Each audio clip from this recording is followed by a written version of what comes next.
Prepare-se, pois tenho uma revelação urgente para compartilhar com você aqui no canal, Deus de Milagres. É crucial que você esteja ciente disso, pois a verdade não pode ser ocultada de você. O conflito bélico que se desencadeou com tanta intensidade contra o povo de Israel é um lembrete do papel-chave que esta nação desempenha no relógio profético de Deus. Israel, a terra santa concedida por Deus ao patriarca Abraão e a toda a sua linhagem, será o palco central das surpreendentes tribulações dos últimos dias. Todos os acontecimentos cruciais do fim dos tempos e do retorno de Jesus Cristo ocorrerão nesta região. É fundamental compreender a origem sobrenatural e a formação de Israel, bem como entender as razões das hostilidades tão irracionais e constantes nesta terra. Israel foi estabelecida por um ato soberano de Deus. Abraão, o pai da fé, foi o escolhido por Deus para formar esta nação. Deus instruiu Abraão a deixar sua casa e seus parentes para ir para esta terra.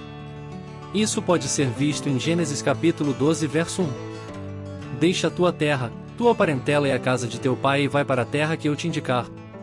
Esta é a base da existência de Israel e o motivo pelo qual ela continua sendo um ponto focal nos eventos mundiais.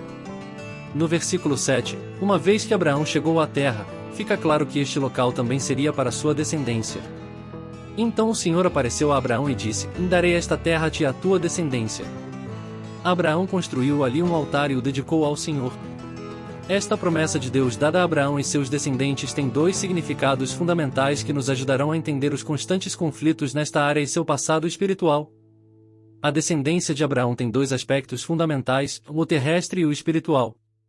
Vamos ver qual é a promessa de Deus a Abraão sobre como seria a sua descendência. Certamente abençoarei e multiplicarei tua descendência até que seja incontável como as estrelas do céu e a areia à beira-mar. Tua descendência conquistará as cidades de seus inimigos. Gênesis 22:17. Deus fez duas promessas a Abraão em Gênesis. Ele prometeu que seus descendentes seriam tão numerosos quanto as estrelas no céu, que brilham com sua luz e representam os crentes em Cristo. Ele também prometeu que eles seriam tão incontáveis quanto a areia do mar, representando os descendentes terrestres de Israel, cujo território está na região do Oriente Médio. Jesus, em Mateus 5,14, nos chama de a luz do mundo, e somos encorajados a brilhar e ser uma bênção para aqueles ao nosso redor. Em Apocalipse 22:16, Jesus é chamado de a brilhante estrela da manhã, e o apóstolo Paulo reafirma essa ideia em Filipenses 2,15, onde diz que nós, cristãos, somos como luminares do mundo. Ou seja, como estrelas que iluminam refletindo Cristo num mundo cheio de pessoas perversas e corruptas. Também vemos em Daniel 12:3 que aqueles que são sábios brilharão como o brilho do firmamento e aqueles que ensinam a justiça à multidão brilharão como as estrelas para sempre na eternidade. As estrelas são celestiais e representam a igreja, enquanto a areia representa um povo terreno de descendentes que hoje é a nação de Israel com um território que inclui Jerusalém. Tanto o Israel espiritual como o Israel terrestre existem ao mesmo tempo e um não substitui o outro. Deus cumprirá a promessa feita a Abraão sobre a terra porque Deus não descarta a sua cidade que originalmente se formou para trazer o Messias. Em Gênesis capítulo 15, vemos o chamado de Deus a Abraão, as promessas de bênçãos para ele e seus descendentes e o pacto entre eles. O ponto-chave neste estudo é a designação específica da terra que Deus lhes deu perpetuamente no versículo 18 de Gênesis 15. Naquele dia Jeová fez um pacto com Abraão dizendo aos seus descendentes: eu darei esta terra desde o rio do Egito até o grande rio. Esta é a base da existência de Israel e a razão pela qual ela continua a ser um ponto focal nos eventos mundiais. No Eufrates, observamos minuciosamente as dimensões da terra que Deus prometeu. Esta terra tangível e concreta ainda é a promessa de Deus para os descendentes de Abraão, representada como a areia do mar. Isso se refere ao Israel natural, seus descendentes biológicos. Esta promessa foi reafirmada para Isaque, o primogênito de Abraão, e também para Jacó, neto de Abraão. Deus estabeleceu um pacto eterno com eles e ratificou essa promessa com um pacto de sangue entre Deus e Abraão.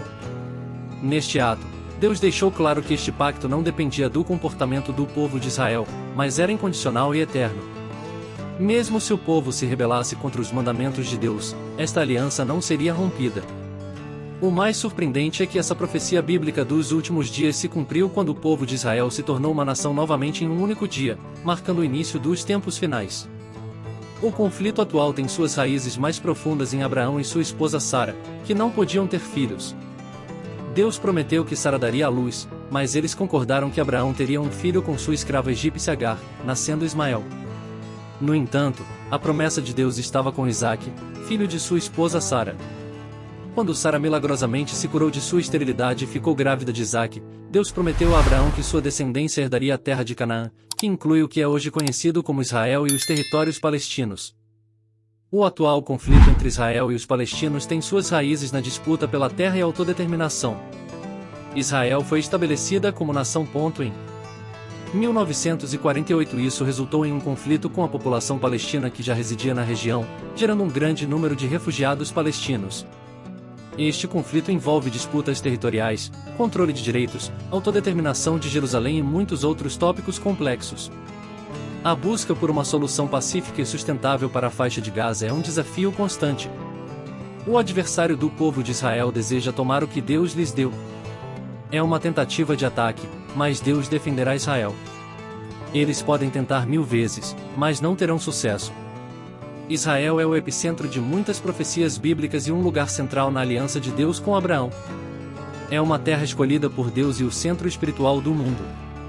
O próximo governo mundial, liderado pelo Anticristo em uma confederação de 10 nações, tentará destruir o povo escolhido de Deus e anular a promessa do Altíssimo.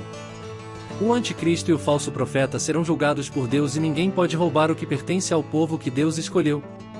Satanás odeia a Deus, seu povo e seus descendentes e sempre tentou destruí-los. O retorno do Senhor Jesus ao Monte das Oliveiras em Jerusalém é uma profecia que descreve um evento futuro, a segunda vinda de Jesus Cristo, em que ele retornará à terra no final dos tempos. Rezemos para que o povo de Israel possa superar os momentos difíceis de ataques terroristas e para que Jesus volte logo, restaure seu povo, cure a terra e estabeleça seu reinado eterno. Amém.